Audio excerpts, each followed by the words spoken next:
আজ আমরা এমন একটা বিষয় নিয়ে কথা বলবো যা আমাদের সবার ভবিষ্যৎকে নতুনভাবে সাজাতে চলেছে। হ্যাঁ, আমাদের বিদ্যুৎ গ্রিড, যা নীরবে আমাদের চারপাশের সবকিছুকে শক্তি জুগিয়ে যাচ্ছে, সেটারই এক আমূল পরিবর্তনের গল্প আজ আমরা দেখব। জিআই ভার্নোভার এই কথাটা দিয়ে শুরু করা যাক। একটু ভাবুন তো, ডেটা সেন্টারের জন্য নির্ভরযোগ্যতা নিয়ে কোনো আপোষ চলে না। মানে প্রতিটা মিলিসেকেন্ড এখানে গুরুত্বপূর্ণ। এক মুহূর্তের জন্য বিদ্যুৎ চলে যাওয়া মানেই কিন্তু বিরাট ক্ষতি। আজকের দিনে এআই বা হাই পারফরমেন্স কম্পিউটিং তো আমাদের ডিজিটাল দুনিয়ার মূল চালিকা শক্তি, তাই না? আর এই ইঞ্জিন চালু রাখতে কি দরকার? দরকার একদম নিখুঁত, নীরব বিচ্ছিন্ন বিদ্যুৎ। সামান্যতম বিভ্রাটও কিন্তু এই সব জটিল প্রক্রিয়াকে থামিয়ে দিতে পারে। আর ঠিক এই কারণেই একটা উন্নত গ্রিডের প্রয়োজন এখন আগের চেয়ে অনেক অনেক বেশি। কিন্তু সমস্যাটা শুধু একটা ডেটা সেন্টারে নয়, আসলে এটা একটা অনেক বড় চ্যালেঞ্জের ইঙ্গিত দিচ্ছে, যা আমাদের পুরো বিদ্যুৎ ব্যবস্থার উপরে এসে পড়েছে। চাহিদা যে কী পরিমাণ বাড়ছে তার একটা উদাহরণ দেই। যেমন ধরুন সুইডেনের কথা। ধারণা করা হচ্ছে শিল্প আর পরিবহনে বিদ্যুতের ব্যবহার বাড়ার কারণে ২০৫০ সালের মধ্যে ওদের বিদ্যুতের চাহিদা বেড়ে দ্বিগুণেরও বেশি হয়ে যাবে। এখনকার পরিকাঠামো দিয়ে এই বিপুল চাপ সামলানো কিন্তু প্রায় অসম্ভব।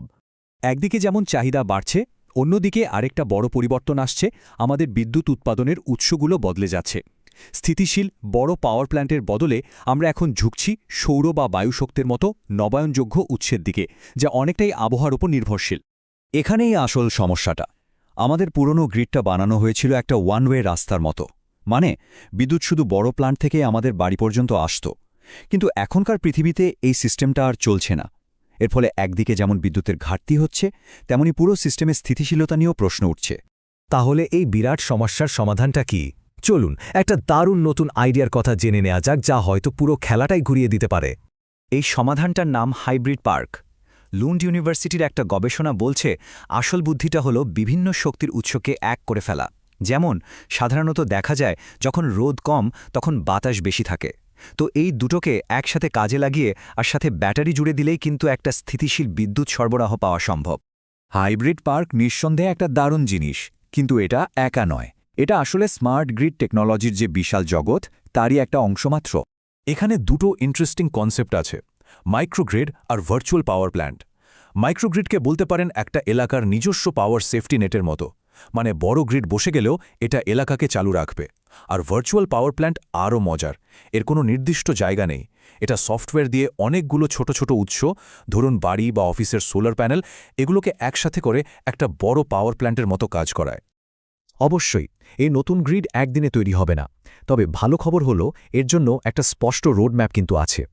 গ্রিডওয়ার্কস নামে একটা সংস্থা দারুণ একটা ফ্রেমওয়ার্ক দিয়েছে। হাঁটা, দৌড়ানো, ছোটা। প্রথম ধাপ হাঁটা, তে এখনকার গ্রিডকে আরও আধুনিক করা হবে। এরপর জগ বা হালকা দৌড়ানোর ধাপে ধীরে ধীরে নতুন শক্তির উৎস যোগ করা হবে, আর বিদ্যুৎ প্রবাহকে নিয়ন্ত্রণ করার জন্য আনা হবে উন্নত প্রযুক্তি। আর সব শেষ ধাপ রান বা ছোটাতে এমন একটা বাজার তৈরি হবে যেখানে সবাই সবার সাথে বিদ্যুৎ কেনাবেচা করতে পারবে। দারুণ না ব্যাপারটা? তো এত সব পরিকল্পনা, এত উদ্ভাবন, এর সব কিছুর শেষ লক্ষ্যটা আসলে কি? লক্ষ্য একটাই, প্লাগ অ্যান্ড প্লে গ্রিড তৈরি করা। ব্যাপারটা অনেকটা ইন্টারনেটের মতো। আগে যেমন শুধু টিভি বা রেডিওতে একমুখী সম্প্রচার হতো, এখন ইন্টারনেট সবার জন্য খোলা। ঠিক তেমনি এই নতুন গ্রিডে বিদ্যুৎ শুধু একদিক থেকে আসবে না, বরং সোলার প্যানেল বা ইলেকট্রিক গাড়ির মতো ছোট ছোট উৎসগুলো খুব সহজে গ্রিডের সাথে যুক্ত হয়ে বিদ্যুৎ দেয়া নেওয়া করতে পারবে। আর এখানেই আমাদের জন্য শেষ এবং সবচেয়ে গুরুত্বপূর্ণ প্রশ্নটা চলে আসে। এই নতুন ভবিষ্যতের পাওয়ার গ্রিডে আমাদের নিজেদের বাড়ি, গাড়ি বা ব্যবসা প্রতিষ্ঠানগুলো ঠিক কী ভূমিকা রাখতে চলেছে? কারণ এই নতুন ব্যবস্থায় আমরা শুধু বিদ্যুতের গ্রাহক থাকব না, হয়ে উঠব এই ব্যবস্থারই একজন সক্রিয় অংশীদার।